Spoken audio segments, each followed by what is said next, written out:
Roswell. You hear that word and you think UFOs, right? Like they're practically synonymous. It's true. I mean, it's become the ultimate did it really happen story. And today we're on a mission to separate fact from fiction. We're going deep on the Roswell incident. Diving right into the heart of the mystery. And we're sticking to the facts. No wild theories this time. We're using the Wikipedia article on Roswell to guide us.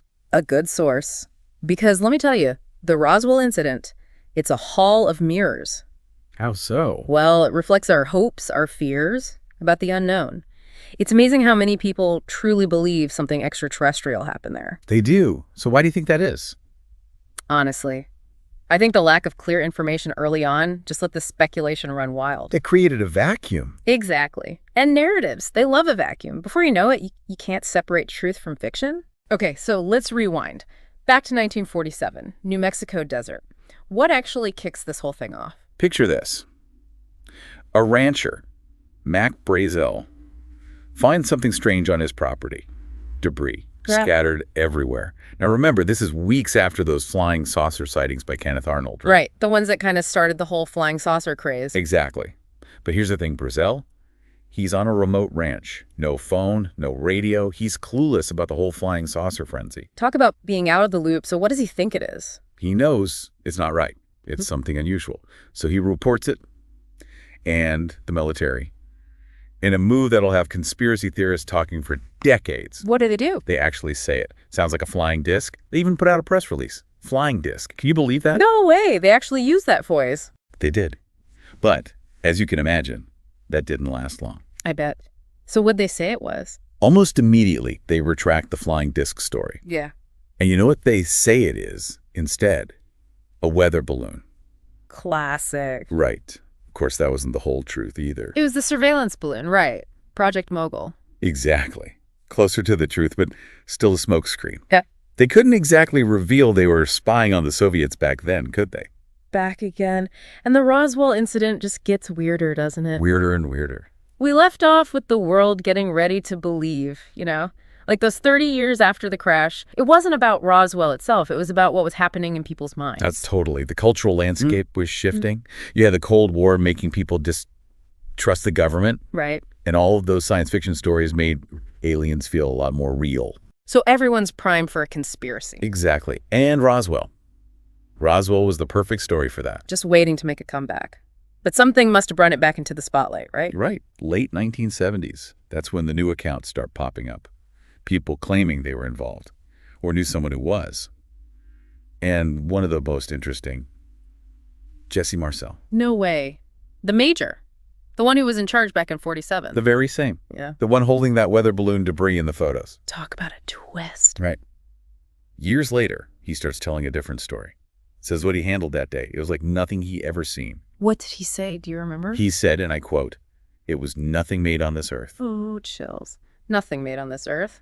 So he basically joins the UFO believers. Pretty much.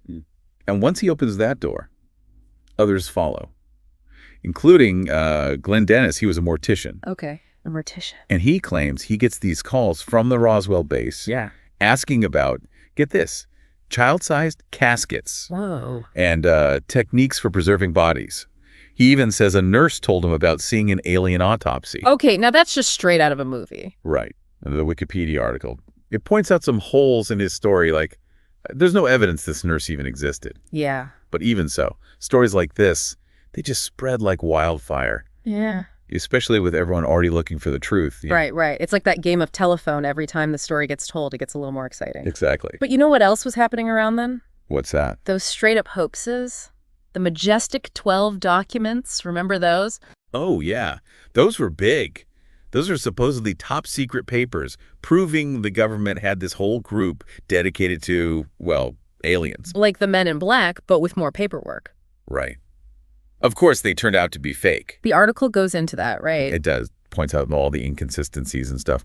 But for a while, people ate it up. It just confirmed what they already believed, that the government was hiding something big. It's amazing what people want to believe, right? It really is. So, okay. We've got all these stories, real or not. Witnesses, hoaxes, the works. What's the government do? They can't just ignore it forever, can they? They try to, but you're right. By the 90s, Roswell was everywhere. It was huge. And that's when the Air Force tries to set the record straight. Yeah. By the 90s, it felt like everyone was talking about Roswell. Oh, it was huge. Books, movies, you name it. They even brought the X-Files back because of it. Right. It was a whole thing. So, like, what are they supposed to do? The government, I mean. It's not like they can keep saying weather balloon. No, they definitely couldn't do that. The Air Force had to do something. It was just too big to ignore. Yeah. So in the 90s, they start releasing these reports, trying to debunk the whole Roswell thing. Did it work? Did they finally come clean? Well, they did admit the weather balloon thing was a cover story. About time. They finally revealed it was all Project Mogul, that Cold War surveillance program. Right.